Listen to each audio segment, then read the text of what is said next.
Good morning, everyone. Today, I'm going to present a use case to create BigQuery datasets and tables with Terraform, and the deployment of the IAC part is done with Cloud Build. The goal here is to show how to create this infrastructure with a JSON configuration and an elegant way. Firstly, you can see in this schema and diagram, I have the deployment part with Cloud Build at the left part, and at the right part, I have a configuration file to do the Terraform plan. The Terraform plan will check all the modification brought by our infrastructure code. Then we have a Cloud Build YAML file to launch the Terraform apply, and we can also at the end destroy all the infrastructure created for this example and use case. In this first project and example, I have a single Terraform module called datasets and tables. There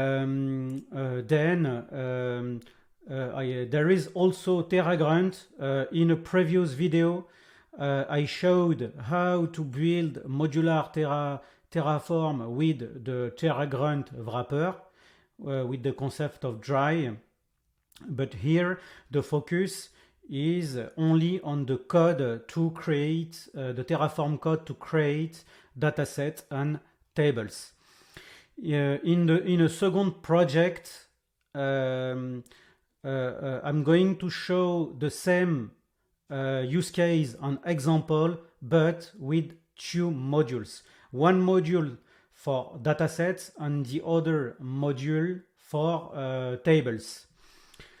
To go in the code structure, I have a root folder called infra.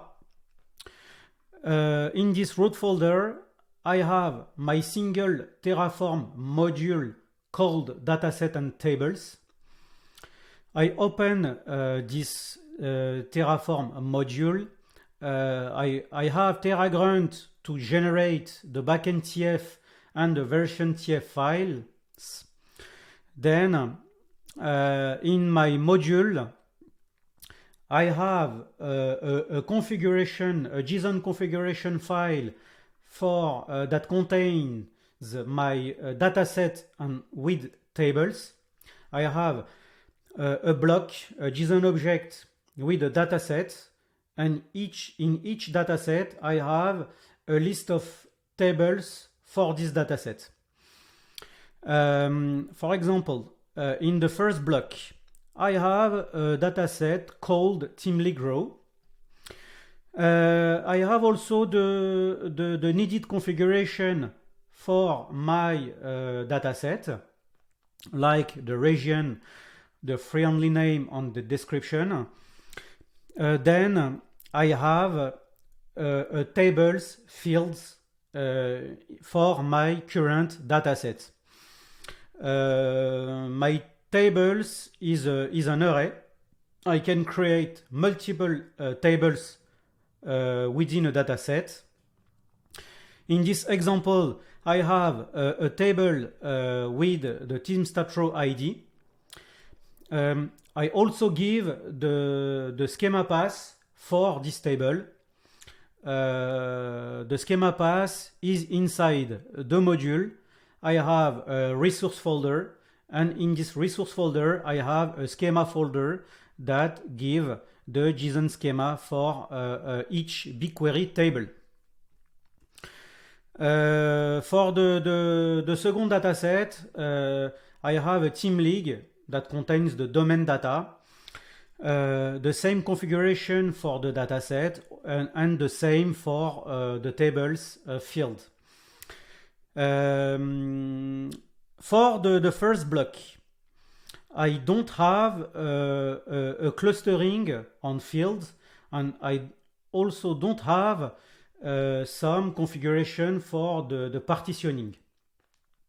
This configuration is very flexible because in the first block I don't have any element about clustering and partitioning, and in the second block and in the second dataset and table I have a configuration with clustering, also a configuration for partitioning.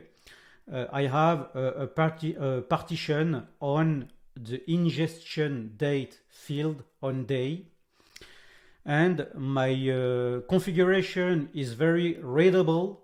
It's a JSON object. Any person can easily read this file, and is very interesting, and the configuration is centralized in one place here in my module. Then I go to the locals file. In the locals, I retrieve my JSON configuration here with this syntax. I have a JSON decode, and I can access to the JSON file from the resource folder in my module. This syntax allows me to retrieve datasets as array. Then I need to convert my array to a map with Terraform. I can do that with this syntax. I have a for loop, and I can then transform my array to a map. Then I can retrieve the list of tables, and to arrive to recover my tables, I use a flatten operator with Terraform. I can do a for loop on a dataset. Inside this for, I apply a second for the table inside the dataset list. With this syntax, I can flatten all the tables from my JSON configuration, and at the end I retrieve all the tables at the same level. I get the dataset ID, the table, also the schema path, the field that concern the partitioning, and also the clustering field. I can, from my JSON configuration, I can pass partition fields or not.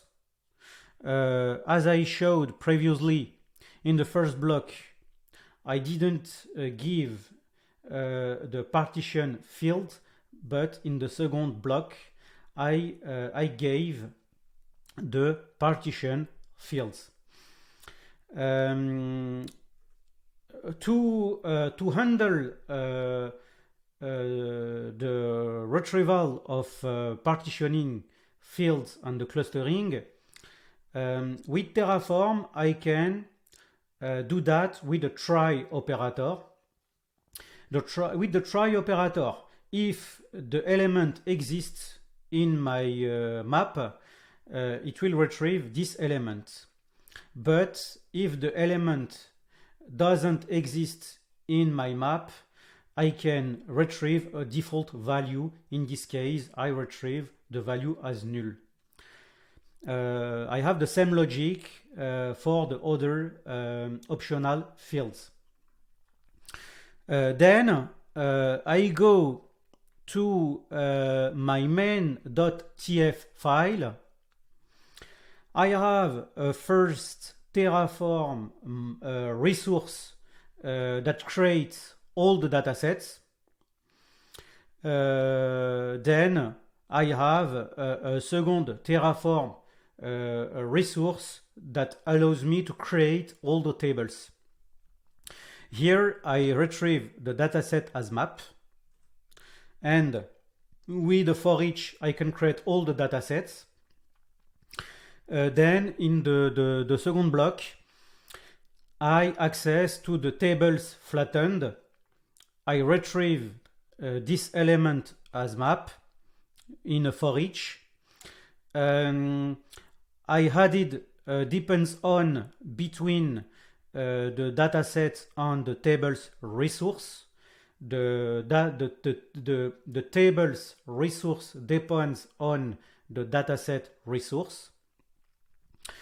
I pass the clustering here, and I have a dynamic block for the time partitioning because this block is optional.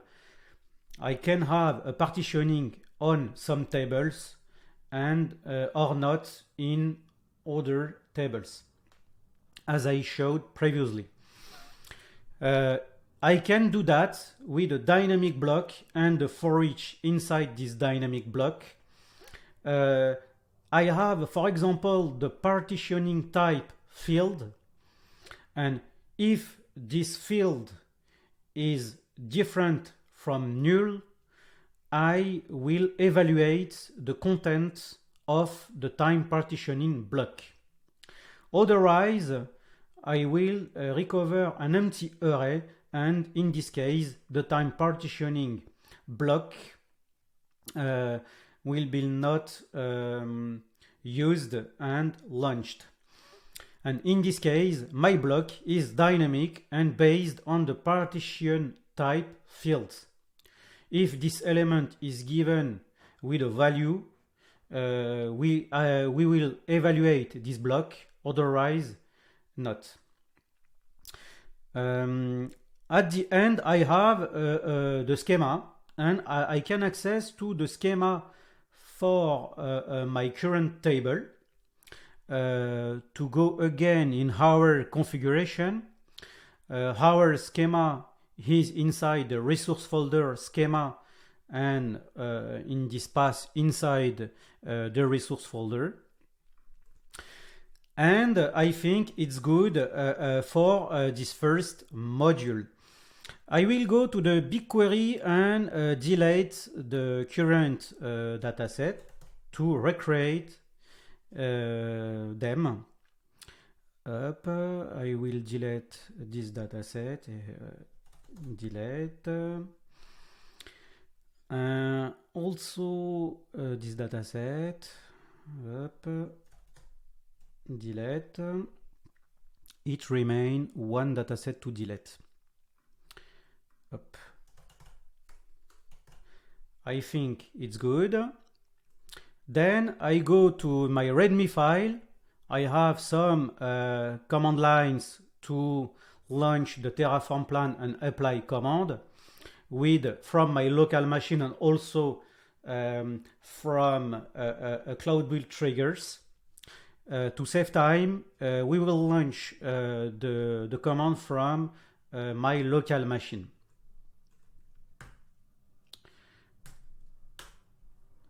I launch the command, and the Terraform plan normally will display the logs to show the creation of datasets and then the creation of tables inside this dataset. It will take few seconds to finish. We have the first log on the dataset here. It will create the first dataset, the second dataset Team League, and also the table in the first dataset and the table in the second dataset. It's good for the plan. We will launch the Terraform apply. Sorry. the copy block. I have a little issue to copy the command. Go. I launched the Terraform apply, and it will create the needed resources, the datasets, and the tables inside the dataset.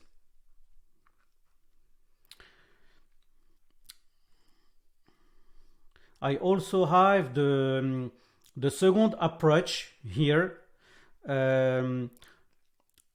Before to wait for the termination of the first command. Okay, the apply is finished. We will go to BigQuery. I refresh the BigQuery page. I have the two expected datasets, BigQuery dataset. These datasets are created as expected. I open my first table, open in a new tab, and in the details tab, I don't have in this case clustering and partitioning for the row table. And for the second table, in details tab, I have the partitioning in ingestion date on day as expected, also a clustering on the two fields. My dynamic block worked correctly as expected. I go to my second module and the second approach. In this case, the schema is like the first use case, but I have two modules instead of one module.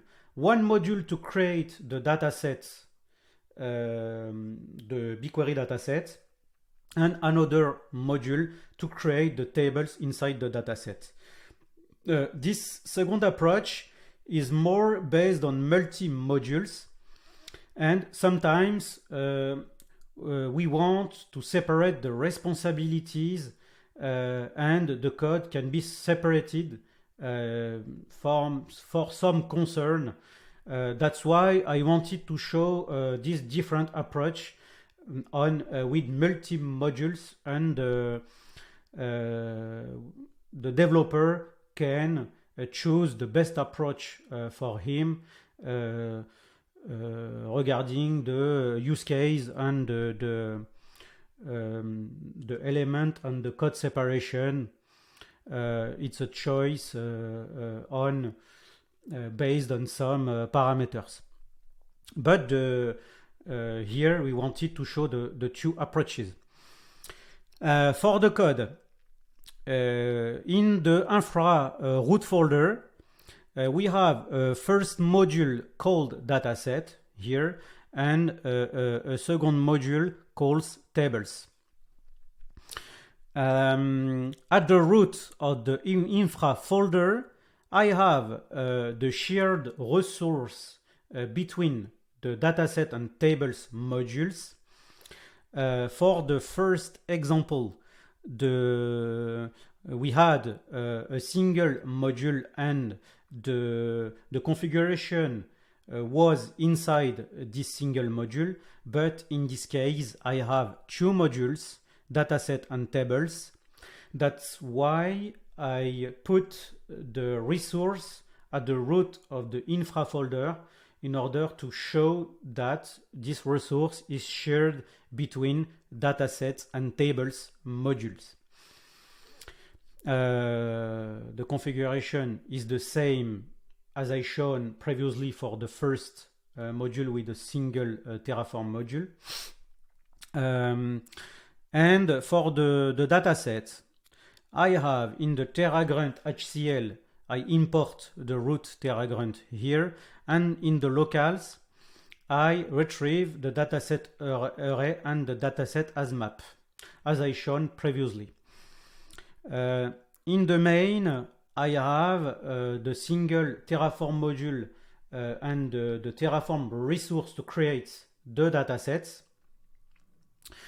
And in my second module called tables, I have the same logic in the locals.tf file.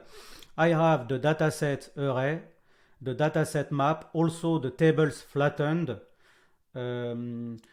as I shown previously in the first example. Is the same logic here. I have an important detail here in the TerraGrunt. I have two modules and I want to have dependencies between modules. I want the dataset module will be created before the tables module. That's why in the tables HCL file I added this element to indicate that the tables module depends on the dataset modules. Via this system, the modules will be created in the correct order. Firstly, dataset, then tables. The same logic for the destroy part. The tables will be destroyed firstly, then the dataset will be destroyed after. For the tables, the logic is the same here. I have my tables block. I invoked the tables flattened, and I have the same logic for the time partitioning and dynamic block based on the partition type, and it's done for the code. I will launch the command to plan the two modules with Cloud Build and TerraGrunt. I go to my shell. I go to the dedicated project multi-modules. Sorry, I will copy again my command line. Copy, then paste, and I prepare the second command to launch the apply. Normally the log will display the creation of all the dataset, then the creation of all the tables. And in this configuration file, I given different dataset names. I added some suffix here in order to be able to create the same dataset as the first example. It's okay for the plan. We have the expected log, dataset will be created, tables will be created, and I think it's good. I launch the apply command, and I think it will create the table as expected. And to finish, we will show the result from BigQuery. Then developers can compare the two approaches. Okay, the first module, dataset module, is finished, and the second is also finished. We go to BigQuery. I refresh the BigQuery page, and I have the two expected datasets. I open this table, and my table is created as expected. I go to the second dataset. I open in new tab, and in the details I have the partitioning and the clustering and the schema as I expected. I think it's good. The use case is finished. We compared two approaches, and the goal was to show how to create elegantly tables and dataset and tables with a JSON configuration. We showed the first approach with a single module and the second approach with the two modules, and I think it's good. It was a pleasure for me to present this video with you, and see you soon. Don't hesitate to subscribe to the channel. Bye bye.